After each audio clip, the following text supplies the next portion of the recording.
Good morning, everyone. Allow me to welcome His Excellency, Minister Ayman الصفدي of Jordan. It's a pleasure to have you here with us this morning. Just as an opening question, we've seen Jordan become increasingly involved in regional affairs, and with the Middle East becoming a locus for great power competition, how would you assess the evolving role of the United States, Russia, and China in the region?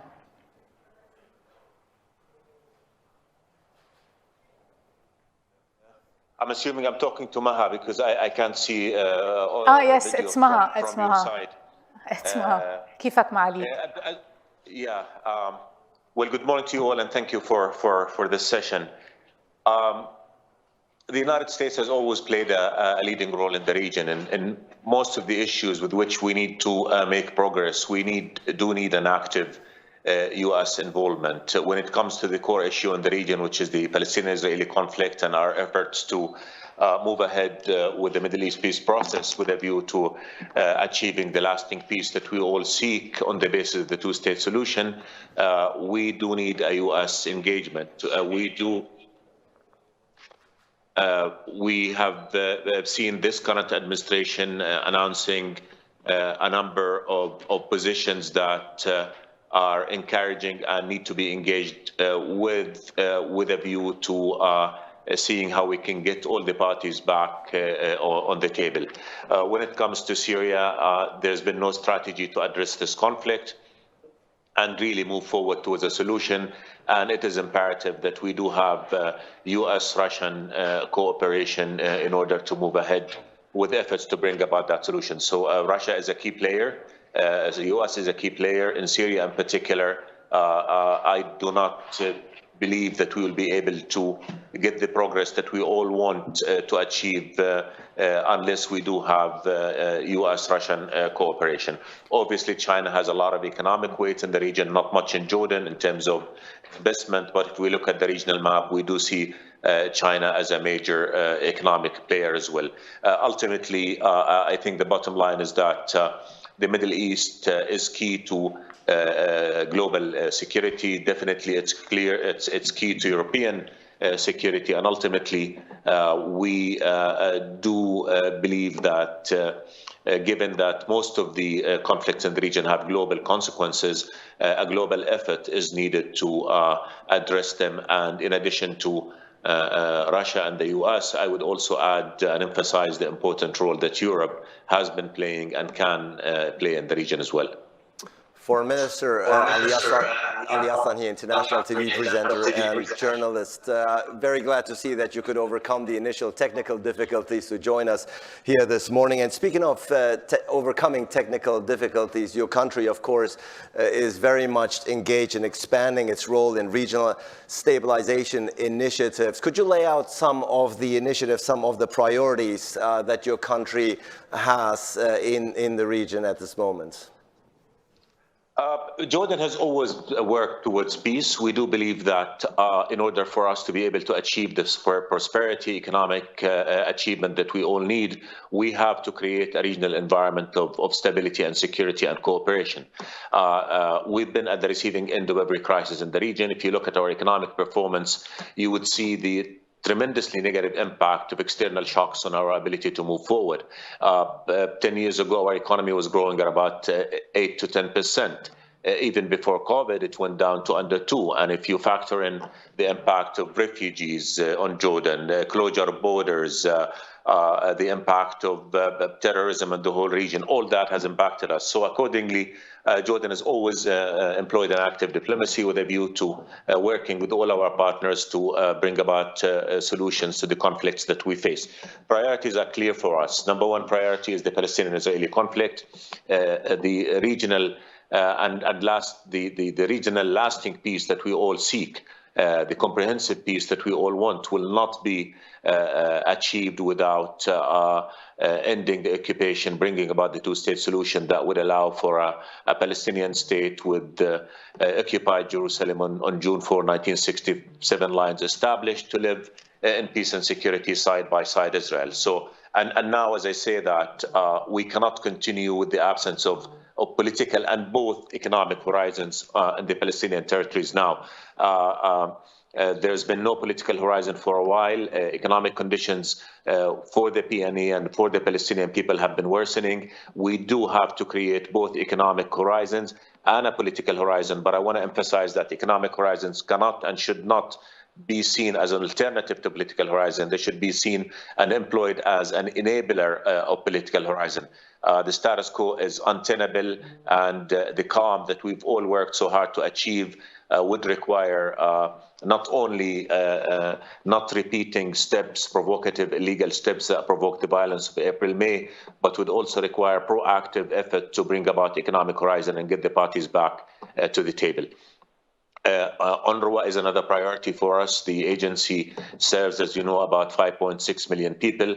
560,000 kids go to UNRWA schools. 263,000 kids go to UNRWA schools in Gaza alone. The agency has been suffering from very painful financial deficit. In partnership with Sweden, we held a conference not too long ago in Brussels. We were able to have our partners reiterate political support for UNRWA and bring about some financial donations as well, but that's not enough. And what's at stake is the right of those refugees to education, to health services, and to a life of dignity. So that is another immediate priority, I would say. Obviously, Syria is another priority for Jordan. As you know, we have 367 kilometers of border with Syria. On a bilateral level, the impact of the crisis continuing has been growing. We have 1.3 million Syrians living in Jordan. We have our trade routes to Europe disrupted. In the past, we had the threat of terrorism as a potent threat. Now we have even another as dangerous threat, which is the threat of drug smuggling, and that all these are threats to our national security. And in addition to that, on the broader level, we have not seen any strategy to really bring about the political solution that we all agree is the only path to solving the crisis. So we're also working with all our partners to see if we can get traction towards a political solution and get some immediate steps that have to do with improving the living conditions of the people, minimizing their humanitarian suffering, and providing their needs for humanitarian and other assistance as well. In all, I think our priority in Jordan is to contribute effectively to efforts to bring about regional stability and security. We also have, for instance, the trilateral mechanism between Jordan, Egypt, and Iraq with a view to building what could be a model of regional cooperation in terms of each country bringing to the table what it has and complementing on that.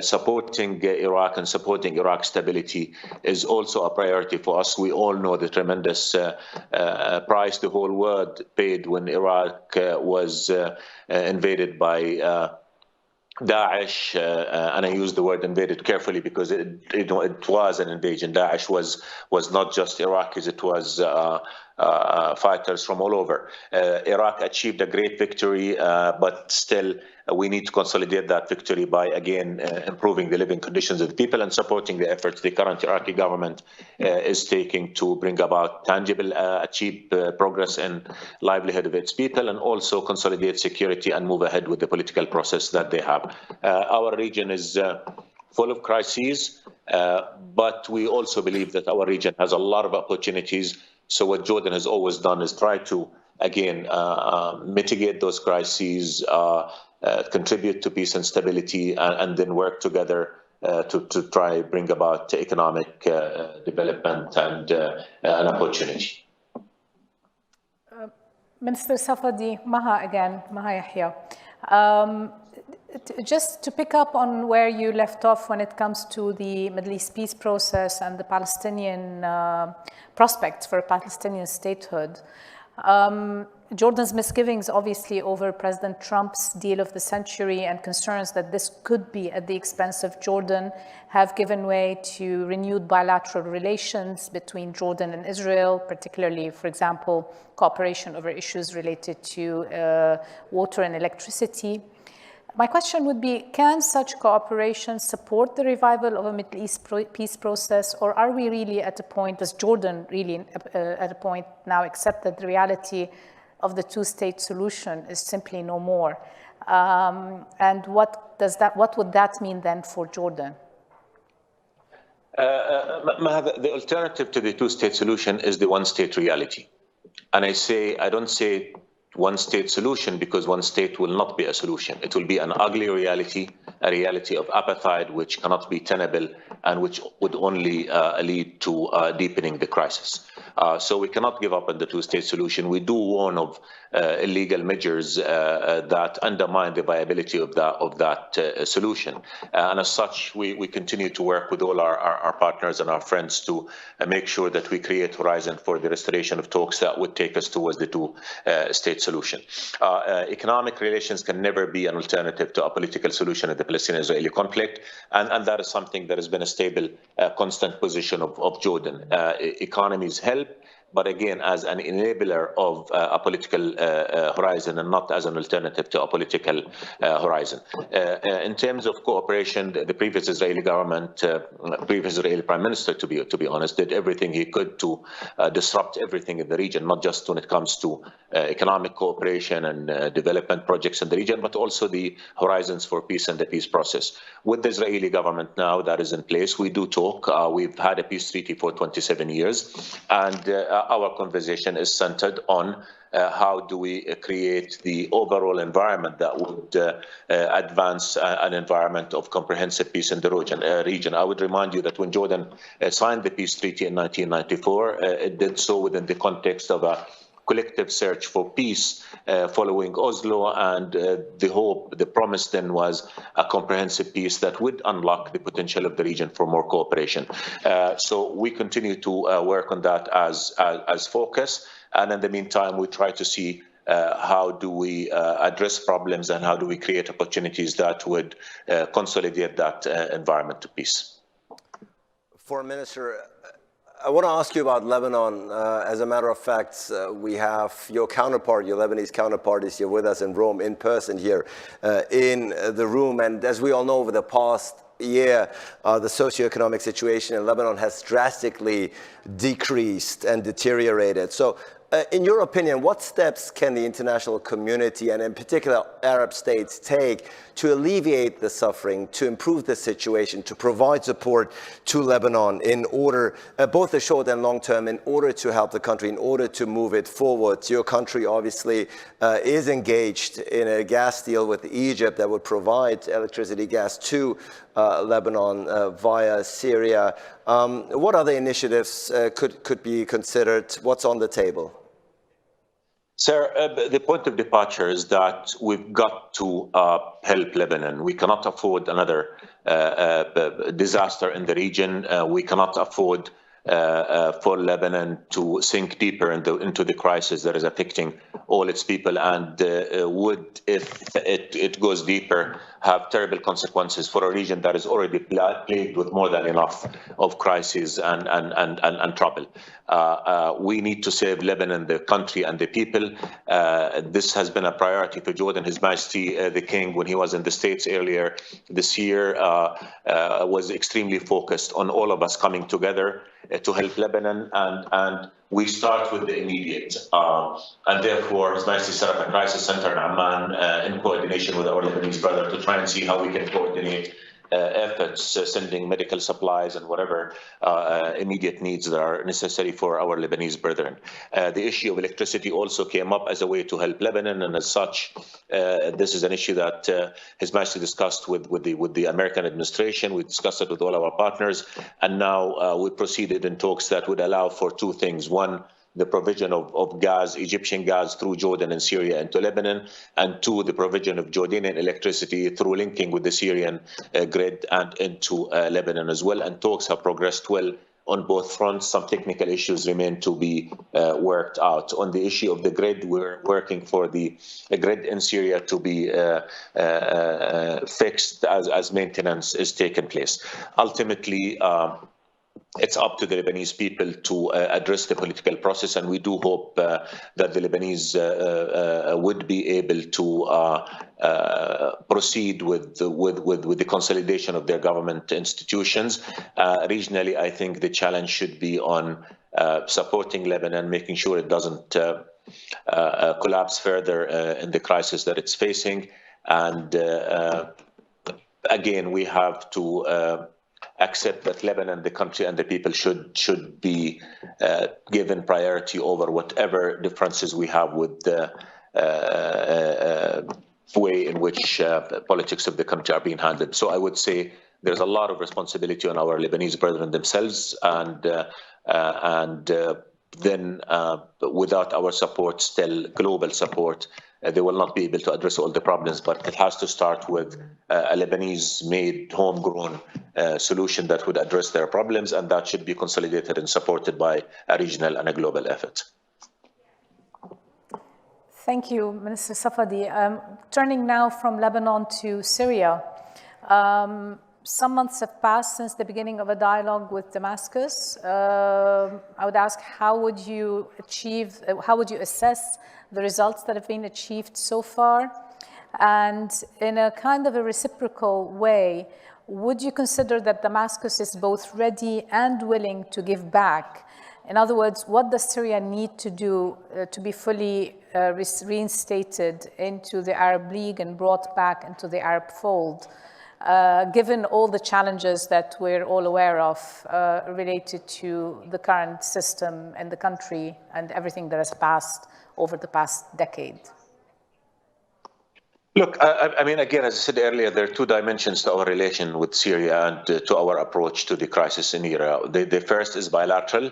And on the bilateral, we're doing what every country should be doing, which is protect our interests and mitigate against any threats that are emanating from the chaos that we've seen coming out as a result of the crisis. So when it comes to the bilateral, we've got issues of the border security, mitigating against terrorist groups that are trying to regroup in the south, making sure that we also tackle the drug trafficking operations, which are huge, by the way. Hardly a week passes by without us catching a shipment or two. And the smugglers are very, very professional, and that is a major concern for us. We've got issues of water. As you know, we're border countries again, as I said. We've got issues also of Syrians in Jordan, and I would just throw some numbers, if I may, Maha.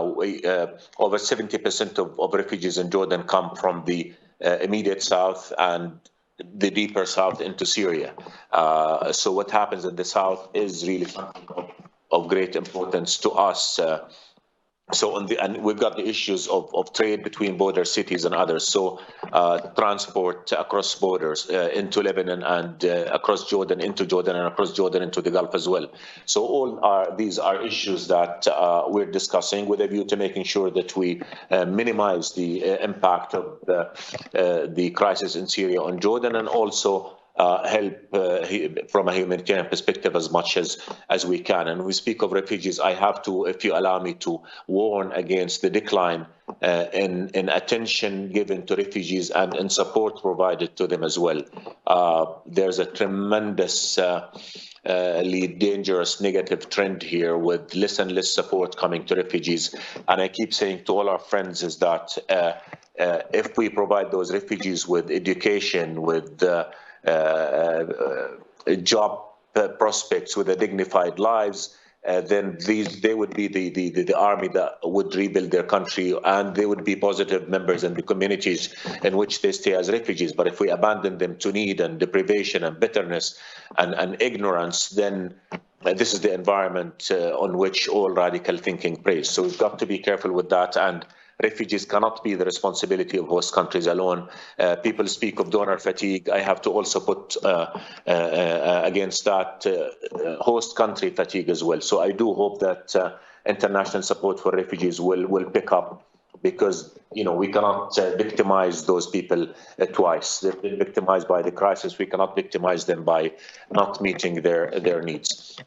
On the broader issue of solving the crisis, this is a crisis that has gone for far too long. Our priority in Jordan is to move towards a political solution that would preserve the territorial integrity of Syria, that would result in the departure of all foreign forces of Syria, that would rid Syria of the terrorist groups, and that will create conditions conducive for the return of refugees, and that means addressing all the humanitarian and living conditions in Syria as well. In that, there's got to be an Arab role. It's incomprehensible that everybody gets a seat on the table except the Arab world collectively. So what we're trying to do in Jordan is, again, create political horizon consistent with the global agreement that the only solution is political, and work with our brethren in the region to try and see how we can all come together and have a collective Arab role in efforts to bring about the crisis. There are things that must be addressed. Resolution 2585 not only speaks of a cross-border humanitarian support, but it also speaks of early recovery. And the way we see it in Jordan is that if you have 1,000 kids, whether they're growing under the government or under the opposition, they need a school to go to, they need a clinic to be treated, they need food on the table. And ultimately, I would just point to one other fact: 3 million kids of school-going age in Syria are not going to school. That is a threat for the future, and this is the comprehensive long-term way or prism through which we look at the crisis in Syria, and that's why we're going to continue to try to do everything we possibly can to create a political horizon and make sure that the crisis is back about Syria and the Syrian people, and minimize the fact that it has become a battleground for regional and global agendas. Can I just do a quick follow-up with you, Your Excellency, on this, is in terms of what does Syria need to do? We know what you're all trying to do in terms of, and you're absolutely right on all the issues you've raised, but what does Syria need to do also as part of its end of the deal? Look, 2254 provides a benchmark that is a globally agreed one, and I believe that if we move along the steps there, that will be a good path. The Constitutional Committee, we hope, will be able to achieve some progress. It has been meeting, and the UN envoy is working on that. So progress on the Constitutional Committee is important. Maintaining environment that would allow for humanitarian support to get into Syria is also important. We do emphasize the importance of renewing 2585 because it does provide a mechanism that allows for both early recovery and humanitarian access. So we need to work really in a step-by-step kind of approach to make sure that we get a process moving. It's not going to be done overnight, but if we agree that 2254 is the ultimate goal, then we need to start with steps that would take us along that path. Foreign Minister, we're almost out of time. We are nearing the end of the session, but I do want to ask you about the one issue, of course, that's been dominating the global headline for 2 years now, namely the pandemic. We are in the midst of a pandemic, very evident by the fact that you are joining us not here on stage in Rome, but virtually. Every country, of course, has its economic challenges throughout this time. Your country certainly is no exception. What challenges lie ahead for your country in the recovery process, economic recovery process, from the consequences, economic consequences of this pandemic? I mean, like on every other country, the pandemic has had a tremendously strong toll on us. At the beginning of the pandemic, we had to have a full closure, which obviously slowed down the economic growth, affected all sectors of the economy, and then we opened up, but still we're recovering. So right now we're all facing the unknown sort of consequences of the new mutation of the virus. In Jordan, we've had it good for a few months, but in the past couple of months we're seeing the sort of curve going up a little bit. We're about 8 to 10% positivity rate now. So we're having to take measures, but we cannot afford to close the economy anymore because ours is a small economy and a lot of our private sector businesses have been affected. So again, there's got to be a global solution to this. Everything has been disrupted. The supply chain has been disrupted. You said I couldn't be there, not just because of the COVID, but also getting flights was not an easy thing as well. So also remember we have 1.3 million refugees as well from Syria alone. What we've done is that everybody who's in Jordan gets the same treatment. So when it comes to vaccination and other care, everybody gets the same treatment. We've done very well relatively, I think, with the vaccination program. About 60% of the targeted segment of society, which means those over the age of 18, have been vaccinated, 2 shots. But the economy has been challenged, tourism, services, small businesses, and that is something that we're grappling with. So we did have an economic plan that is geared more towards attracting foreign investment, improving our legislative environment with a view to making it more competitive. But again, it has had a big toll. Gladly, the number of the ability of our health sector to meet the challenge has been excellent. We continue to do that. So while we focus on making sure that we protect our people from COVID and we provide the treatment that's necessary, we're also focused on finding economic horizons and see what steps can be taken to bring about economic activity within the country and across borders as well. Well, all's well that ends well. It took a while to get you online, but this turned out to be a very wide-ranging, content-rich discussion. The Deputy Prime Minister and Minister of Foreign Affairs of Jordan, Ayman Safadi from Maha Yahya, and myself here in Rome. Thank you so much for joining us, and hope to see you in person before too long. All the best. Thank you so much. Thank you. I appreciate it. Thank you for having me. Thank you.